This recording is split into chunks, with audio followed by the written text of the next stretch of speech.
গত ভিডিওতে আমরা এই 3x3 ম্যাট্রিক্স A এর জন্য আইগেন মান বের করেছিলাম বা আইগেন ভ্যালু বের করেছিলাম, এবং আইগেন ভ্যালু হচ্ছে এমন একটা মান ল্যামডা যেটা এই সমীকরণকে সিদ্ধ করে। এবং এখানে v হচ্ছে একটা অশূন্য বা নন জিরো ভেক্টর, এবং আমরা বলতে পারি যে ল্যামডা এমন একটা মান যেটা এই অশূন্য ভেক্টর v এর জন্য এই সমীকরণকে সিদ্ধ করে। এবং এই v কে পাওয়ার জন্য আমরা এখানে কিছু ভেক্টর বীজগণিত করেছিলাম, তুমি চাইলে সেটা দেখে নিতে পারো। এবং আমরা বলেছিলাম যে এই সমীকরণের একমাত্র অশূন্য সমাধান তখনই থাকবে যদি আমাদের ম্যাট্রিক্স A এর একটা নন ট্রিভিয়াল নাল স্পেস থাকে। তাহলে কেবলমাত্র যেসব ম্যাট্রিক্সকে ইনভার্স করা যায় না তাদের এই নন ট্রিভিয়াল নাল স্পেস থাকে, বা আমরা এভাবে বলতে পারি যে যেসব ম্যাট্রিক্সের ডিটারমিনেন্ট শূন্য তাদের এই নন ট্রিভিয়াল নাল স্পেস থাকে। এবং এখানে আমরা আমাদের বৈশিষ্ট্যগত বহুপদী বা ক্যারেক্টারিস্টিক পলিনোমিয়াল পেয়েছিলাম, যেখান থেকে আমরা আমাদের ল্যামডার মান বের করেছিলাম, যেটা ছিল ল্যামডা সমান 3, ল্যামডা সমান -3। এখন চলো আমরা সেই কাজটা করি যেটা আমার কাছে বেশি আকর্ষণীয় মনে হয়, সেটা হচ্ছে আইগেন ভেক্টর বের করা বা আইগেন স্পেসেস বের করা। এখানে আমরা এই সমীকরণ নিয়ে কাজ করব, কারণ এটা যে কোনো আইগেন ভ্যালুর জন্য এই সমীকরণটি আমাদের সত্য হবে। এই ম্যাট্রিক্স গুণ তোমার আইগেন ভেক্টর সমান হবে 0 তোমার যে কোনো তোমার দেয়া আইগেন ভ্যালুর জন্য। এই ম্যাট্রিক্সটা হচ্ছে এখানের এই জিনিসটা যেটা আমি উপর থেকে কপি করে এনেছি, এবং এখানে আমি একটা রুল অফ সরাসের নিয়ম অনুযায়ী দাগ দিয়েছি, তোমরা এই দাগগুলোকে চাইলে লক্ষ্য না করতে পারো। এই ম্যাট্রিক্সটি হচ্ছে যে কোনো ল্যামডার জন্য ল্যামডা গুণ আইডেন্টিটি ম্যাট্রিক্স বিয়োগ এ সমান হচ্ছে এই জিনিসটি। এখন চলো আমরা এই ম্যাট্রিক্সটা নিয়ে এবং প্রত্যেকটা ল্যামডার মানের জন্য আমরা আইগেন ভেক্টরের জন্য সমাধান করি। তাহলে চলো প্রথমে আমরা ল্যামডা সমান 3 এই মানটা নিয়ে কাজ করি। যদি ল্যামডা সমান 3 হয় তাহলে এখানে দেখো আমাদের এই ম্যাট্রিক্সটা কিরকম হচ্ছে। প্রথম উপাদানটি হচ্ছে ল্যামডা যোগ 1, অর্থাৎ এখানে হবে 4। এরপর আছে ল্যামডা বিয়োগ 2 সমান 1 এবং ল্যামডা বিয়োগ 2 সমান 1। বাকি মানগুলো একই থাকবে, অর্থাৎ -2, -2, -2, এখানে 1, এখানে -2 এবং এখানে 1। এবং এটা গুণ আমাদের আইগেন ভেক্টর v, এটা সমান হবে 0। অথবা আমরা এটাকে এভাবে বলতে পারি যে আইগেন স্পেসের জন্য যেখানে আইগেনের ভ্যালু 3, সেটার জন্য এটা হচ্ছে এই ম্যাট্রিক্সের নাল স্পেস। তাহলে এটা হচ্ছে আইডেন্টিটি গুণ ল্যামডা বিয়োগ a, অর্থাৎ এই ম্যাট্রিক্সটির নাল স্পেস হচ্ছে আমাদের আইগেন স্পেস। অর্থাৎ এই ভেক্টরের সবগুলো মান যা এই আইগেন স্পেসের শর্তকে পূরণ করে সেটাই হচ্ছে আমাদের আইগেন ভেক্টর। তাহলে চলো আমরা এই v এর মান বের করি। এখন এটার নাল স্পেস মানে হচ্ছে এটা রিডিউসড রো এচেলন ফর্মের নাল স্পেস। আমরা জানি যে এটার নাল স্পেস এবং রিডিউসড রো এচেলন ফর্মের নাল স্পেস একই কথা। তাহলে চলো একে রিডিউসড রো এচেলন ফর্মে নিয়ে যাই। এখন তাহলে আমি এটাকে নিচে করি এই জায়গায়, তাহলে বেশি সুবিধা হয়। তাহলে প্রথমে আমি যে কাজটি করব সেটি হচ্ছে আমি আমার প্রথম সারিটিকে অপরিবর্তিত রাখবো, অর্থাৎ 4, -2, -2। এবং আমি আমার দ্বিতীয় সারিকে পরিবর্তন করব দ্বিতীয় সারির দ্বিগুণের সাথে প্রথম সারি যোগ করে। তাহলে সেটা করে ফেলি। -2 গুণ 2 যোগ 4 সমান হচ্ছে 0। 1 গুণ 2 যোগ বিয়োগ 2 সমান হচ্ছে 0, এবং আবারও 1 গুণ 2 যোগ বিয়োগ 2 সমান হচ্ছে 0। এবং আমরা দেখতে পাচ্ছি দ্বিতীয় এবং তৃতীয় সারি একই, সুতরাং আমি এখানে একই কাজই করব, অর্থাৎ -2 গুণ 2 যোগ 4 সমান 0, 2 গুণ 1 বিয়োগ 2 সমান 0, 2 গুণ 1 বিয়োগ 2 সমান 0। তাহলে এই সমীকরণের সমাধান এবং এই সমীকরণের সমাধান আসলে একই কথা। আচ্ছা দাঁড়াও, ওটাকে একটু অন্যভাবে লিখি। এখানে পুরো v ভেক্টরটা লিখি আমি, v1, v2, v3, এবং এটা সমান হবে 0 ভেক্টর, অর্থাৎ 0, 0, 0। এখন আমরা দেখতে পাচ্ছি যে আমাদের নিচের দুটি সমীকরণের মান হচ্ছে 0, সুতরাং এই দুটি সারি আমাদেরকে কোনোই তথ্য দিচ্ছে না। আমরা প্রথম সারি নিয়ে কাজ করব, যেটা হচ্ছে 4 গুণ v1 বিয়োগ 2 গুণ v2। আচ্ছা, এটা কিন্তু পুরোপুরি রিডিউসড এচেলন ফর্ম হয়নি, তবে এটা নিয়ে আমাদের কাজ করা আমাদের যথেষ্ট সহজ হবে। তাহলে 4 গুণ v1 বিয়োগ 2 গুণ v2 বিয়োগ 2 গুণ v3 সমান হচ্ছে 0। আচ্ছা, এখন এটাকে আসলে এখানে আমি আসলে 4 দিয়ে ভাগ করে নিলে পারতাম, তাহলে হয়তো এই কাজটা আমাদের এখানে করতে হতো না। যাই হোক, তাহলে চলো এটাকে 4 দিয়ে ভাগ করে দেই। তাহলে এখানে পাই v1 বিয়োগ হাফ v2 বিয়োগ 1/2 v2 সমান 0। তাহলে v1 সমান হচ্ছে 1/2 v2 যোগ 1/2 v3। এই জিনিসটাকে সমীকরণ উভয় পাশে যোগ করে দিয়েছি। তাহলে এখন চলো আমরা v2 এবং v3 এর বিভিন্ন মান ধরি। v2 সমান যে কোনো একটা মান ধরতে পারি। আমরা ধরলাম v2 সমান হচ্ছে a এবং v3 সমান হচ্ছে b। তাহলে আমরা v1 সমান পাবো 1/2 a যোগ 1/2 b তাহলে আমরা বলতে পারি যে আইগেন স্পেস ল্যামডার মান 3 এর ক্ষেত্রে বা 3 এর সাপেক্ষে হচ্ছে সেই সকল ভেক্টরের সেট, অর্থাৎ ভেক্টর v1 v2 v3, যেটা সমান হচ্ছে a গুণ, আচ্ছা a গুণ এখানে হবে v2 এর সাথে a আছে, সুতরাং এখানে 1 হবে, এবং v3 এর সাথে কোনো a নেই, সুতরাং এখানে 0, এবং v1 টা আমি রেখে দিচ্ছি। তারপর যোগ b গুণ, এখানেও একই, v2 এর সাথে কোনো b নেই, সুতরাং এখানে হবে 0, এবং v3 এর সাথে একটা b আছে, সুতরাং এখানে হবে 1 গুণ b, এবং v1 হচ্ছে 1 half a এবং যোগ 1 half b, সুতরাং এখানে হবে 1 half এবং এখানে হবে 1 half, যেখানে বা এমন ভাবে যে a b হচ্ছে বাস্তব সংখ্যার সদস্য। এটা আরেকটু মানে আনুষ্ঠানিকভাবে জিনিসটা লিখে দিলাম। এখন যে কোনো ভেক্টর যেটা এই ভেক্টরগুলোকে সিদ্ধ করে সেটাই হচ্ছে একটা আইগেন ভেক্টর, এবং এই ভেক্টরগুলো হচ্ছে ল্যামডা সমান 3 এর জন্য। অর্থাৎ তুমি যদি এদের উপর ম্যাট্রিক্স ট্রান্সফরমেশন প্রয়োগ করো, তাহলে যেটা মূলত হবে সেটা হচ্ছে তুমি এদের মান 3 গুণ বাড়িয়ে দেবে। তাহলে এটাকে আমরা আসলে এভাবে লিখতে পারি যে আইগেন স্পেস ল্যামডা সমান 3 সমান হচ্ছে ব্যাপ্তি বা স্প্যান এই ভেক্টরের, অর্থাৎ 1 half 1 0, এটা একটা ভেক্টর, এবং অপর ভেক্টরটি হচ্ছে 1 half 0 1। এই হলো আমাদের দুটি ভেক্টর। তাহলে এটা ছিল আমাদের একটা আইগেন স্পেস যেটা ল্যামডা সমান 3 এর সাপেক্ষে হয়। এখন চলো ল্যামডা সমান -3 এর সাপেক্ষে যেটা হয় সেটা নিয়ে কাজ করি। এটাকে আমি তাহলে এখানেই করে ফেলি। ল্যামডা সমান -3 এটা হলে তাহলে আমাদের ম্যাট্রিক্সটা কি হয় সেটা আগে করে ফেলি। আমরা প্রথমে ডায়াগোনাল বরাবর কাজ করব। -3 যোগ 1 সমান হচ্ছে -2, তারপর -3 -2 সমান হচ্ছে -5, এবং একই জিনিস -3 -2 সমান হচ্ছে -5।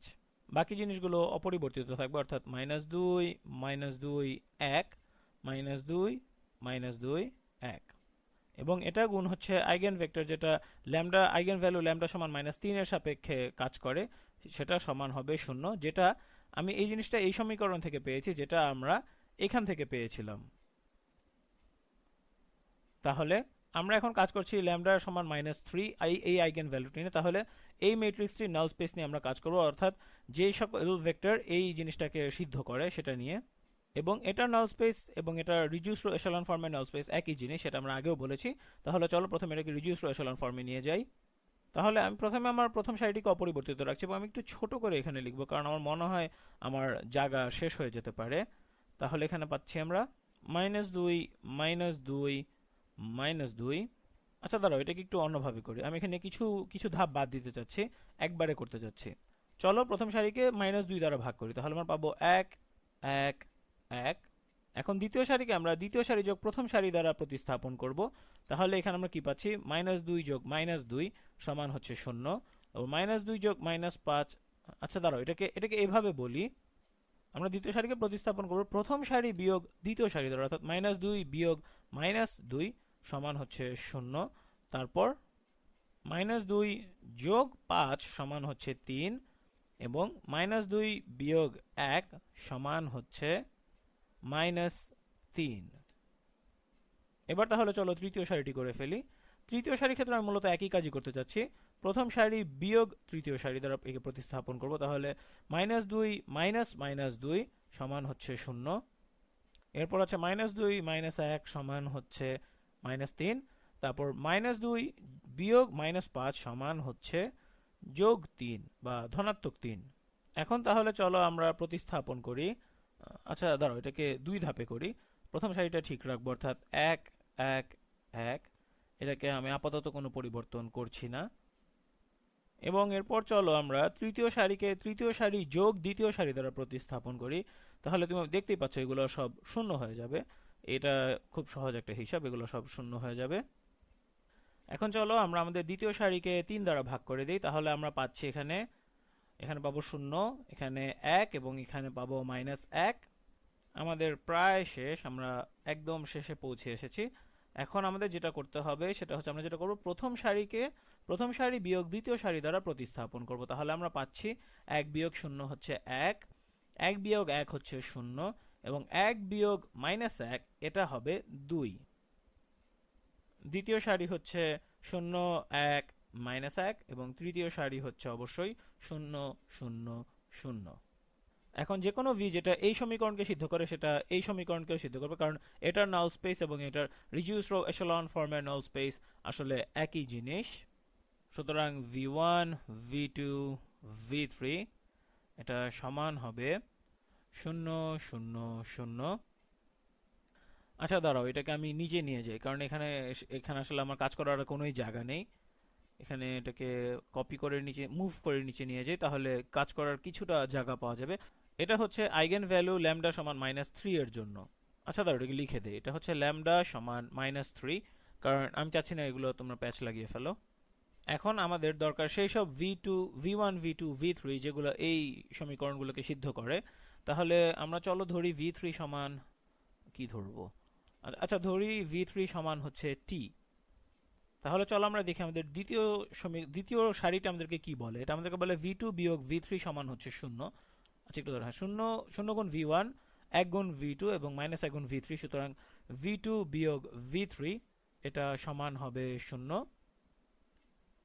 সুতরাং আমরা বলতে পারি যে v2 সমান হচ্ছে v3 সমান হচ্ছে t।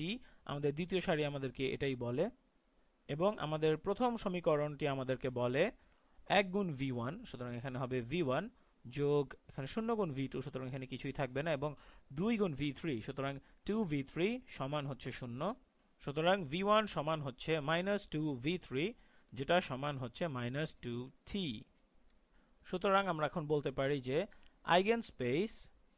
আইগেনস্পেস ল্যামডা সমান -3 এর জন্য হবে সেই সকল ভেক্টরের সেট v1 v2 v3 যেটা সমান হচ্ছে t গুণ, এটা সমান হবে t গুণ, আচ্ছা v3 সমান হচ্ছে t, এটা আমরা এখান থেকে পাচ্ছি, সুতরাং এখানে শুধু একটা 1 বসাবো আমরা।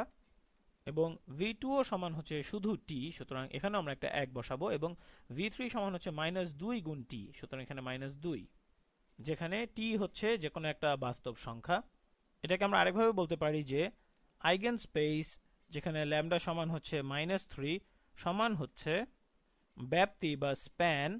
আচ্ছা দাঁড়া, এটা ঠিক মতো লেখা, আমি আসলে অনেক বাজেভাবে লিখেছি এখানে।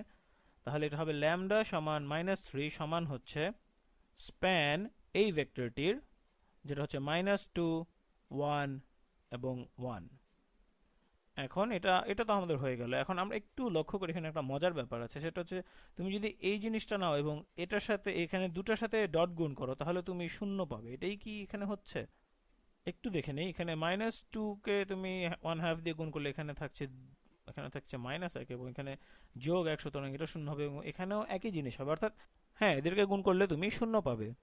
তার মানে এখানের এই লাইনটা এটার উপর লম্ব পরিপূরক বা অর্থোগোনাল। তাহলে চলো সেটাকে এঁকে দেখি। আমাদের একটা 3x3 ম্যাট্রিক্স A আছে, যেটা আমাদেরকে R3 এর যে কোনো একটা রূপান্তর বা ট্রান্সফরমেশন দেয়। এটার দুটি আইগেন ভ্যালু আছে এবং প্রত্যেকটির সাথে একটা আইগেন স্পেস আছে। এবং আইগেন স্পেস যেটা আইগেন ভ্যালু 3 এর সাথে সংযুক্ত, সেটা হচ্ছে একটা R3 তে একটা তল বা প্লেন এরকম। অর্থাৎ এটা হচ্ছে আইগেন ভ্যালু 3 এর জন্য, এবং এটার স্প্যান হচ্ছে এই দুটি ভেক্টর, যেটা আমি বিচ্ছিন্নভাবে আঁকি মানে বোঝার জন্য। এরা হয়তো দেখতে এরকম হতে পারে। এবং আইগেন ভ্যালু -3 এর জন্য আইগেন স্পেস হচ্ছে একটা লাইন, একটা রেখা, যেটা এটার সাথে লম্ব পরিপূরক, যেটা দেখতে হয়তো এরকম হবে। আমি যদি এটাকে আঁকি, ভেক্টরটা দেখতে এরকম, এবং এটার স্প্যান হচ্ছে এই লাইনটা। এবং এটা হচ্ছে আইগেন স্পেস যেখানে আইগেন ভ্যালু হচ্ছে ল্যামডা সমান -3। এবং এটা আমাদেরকে বলে, মানে শুধু বোঝার জন্য, যে আমরা আইগেন ভ্যালু এবং আইগেন স্পেসের ধারণাগুলোকে ঠিকমতো ব্যবহার করছি। তুমি আমাকে এর ভিতরে যে কোনো একটা ভেক্টর দাও। ধরো তুমি আমাকে এই ভেক্টরটি দিলে, যেটা হচ্ছে আমাদের যেটার নাম দিলাম ভেক্টর এক্স। এখন আমি যদি এটাকে আমাদের ম্যাট্রিক্স এ দ্বারা গুণ করি, তাহলে আমার সেটাকে 3 দ্বারা গুণ করতে হবে, কারণ আমরা যেই স্পেসে আছি সেখানে ল্যামডা সমান হচ্ছে 3। তাহলে আমরা যদি a গুণ x করি, তাহলে আমাদের সেটাকে 3 গুণ করে দিতে হবে, এবং সেটা তখন দেখতে এইরকম হয়ে যাবে। এটা হচ্ছে আমাদের a গুণ x। এবং এটা যে কোনোটার জন্য সত্য। তুমি যদি এখানে নিতে, তাহলে ভেক্টরটা দেখতে এরকম হয়ে যেত। এখন আমরা যদি এটা নিয়ে ভাবি, যেখানে ল্যামডা সমান হচ্ছে -3, সেখানে যদি আমাদের একটা ভেক্টর যদি আমরা নেই, ধরো এখানে একটা ভেক্টর নিলাম, যেটা হচ্ছে ভেক্টর x। এবং সেটাকে যদি আমি সেটার উপর যদি আমি ট্রান্সফরমেশন এ প্রয়োগ করি তাহলে সেটা কি হবে, সেটা নিচের দিকে চলে যাবে। কেন? কারণ এখানে ল্যামডার মান হচ্ছে -3। এটা এখানে এই প্লেনের মধ্যেই থাকবে, এই লাইনের মধ্যেই থাকবে, কিন্তু এটা করবে কি, এটা নিচের দিকে চলে যাবে, বিপরীত দিকে যাবে, কারণ এখানে ল্যামডার মান হচ্ছে -3। এখন আমার মনে হয় আমরা অনেক বড় একটা জিনিস এখানে বের করে ফেলেছি। আমরা শুধু আইগেন ভ্যালু বের করিনি, বরং আমরা সেটার সাথে যুক্ত আইগেন ভেক্টরগুলোও বের করে ফেলেছি। যদি এখানে অসংখ্য আইগেন ভ্যালু আছে, তারপরে এরা এই দুটো আইগেন স্পেসকে প্রকাশ করে ওই আইগেন ভ্যালুগুলোর জন্য। অর্থাৎ আইগেন ভ্যালু 3 এবং আইগেন ভ্যালু -3 পরের ভিডিওতে দেখা হবে।